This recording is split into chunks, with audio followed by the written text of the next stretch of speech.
what I'm very often asked is whether, okay, they're changing mission and key programs. Do they need to get IRS approval first? Or sometimes they ask me, do we need to submit a new Form 1023 or update our old Form 1023? And the answer to those questions, if we're talking about a 501c3 public charity, the answer is no. You do not need to notify the IRS in advance or get advance IRS approval. And there's no process to update a Form 1023. The Form 1023 is a one-time thing. You submit it once, describing the programs that you have or are planning on at the time.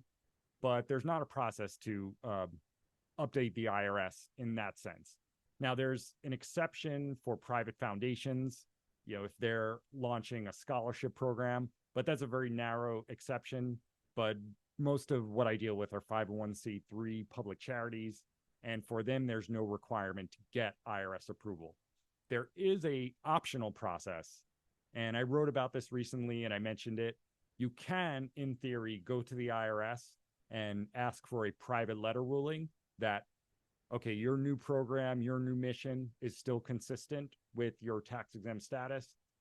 But the practical reality is that is not cost efficient or even particularly realistic for most organizations, and not necessarily something you want or need to do to be applying for a private letter ruling to the IRS. It takes a lot of time, it's very expensive, and it's optional. It's not something that you need to have. Now, I should mention there is a technical issue that is pretty important to think about, or at least be aware of, regarding how a new mission or a new set of key programs impacts the tax-exempt status through your IRS approval letter. And that's something that a lot of people get confused about. So what I like to say first is, what does it mean when you get an approval letter from the IRS approving your 501c3 or other tax-exempt status? That means that you're recognized by the IRS as tax-exempt. And it also means that the IRS is pretty much bound to honor that unless you've committed some legal violation, or in another situation, if there is, and I want to look at the language to make sure I say it right, if there has been a material change inconsistent with exemption in the character, purpose, or method of operation of the organization.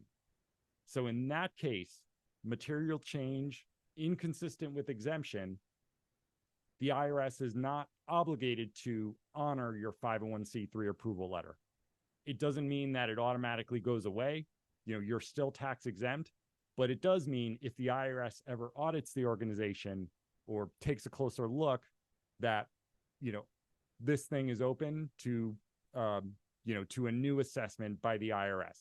They're going to look at it from scratch. They're going to make their judgment as to whether this is still consistent with your 501c3 status. And if it's not, there can be some issues. But key point, if your change in mission or programs is still consistent with being a 501c3 organization and is not violating any of those rules, the organization should be fine, and does not need to worry about its tax-exempt status. So Ben, let me make a statement here and react to this. And I know part of the statement is stylistic and maybe even wrong, but I want to point it out to you. I look at it as three buckets. Starting from the lowest common denominator, I always feel that programs are constantly evolving. And then in my mind, I'm not going back to IRS for approval or changing my programs. There is an impact on the 990 because you explain your three biggest programs. And then remember, 4A, explain any new programs. 4B, explain any programs that you, so I have a connection there. Then my next level is mission, which I divide into two parts. Organizations will evolve their focus on their mission, and they might go to one side of the mission or the other. That's always, constantly moving around. And to me, that shows up when we just talk about our focus on our, mission statement, which we'll talk a little bit more later on.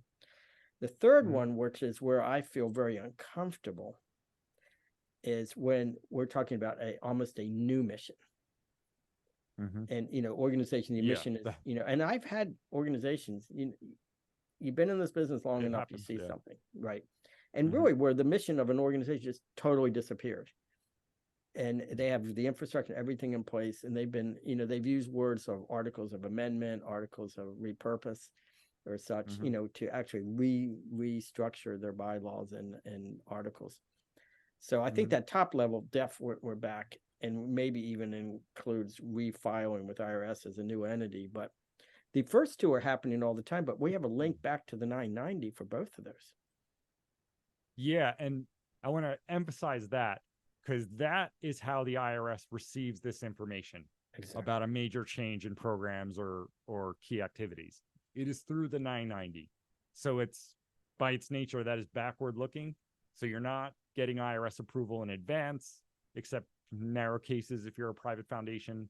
But for most organizations, what your responsibility is to fully disclose that on the Form 990.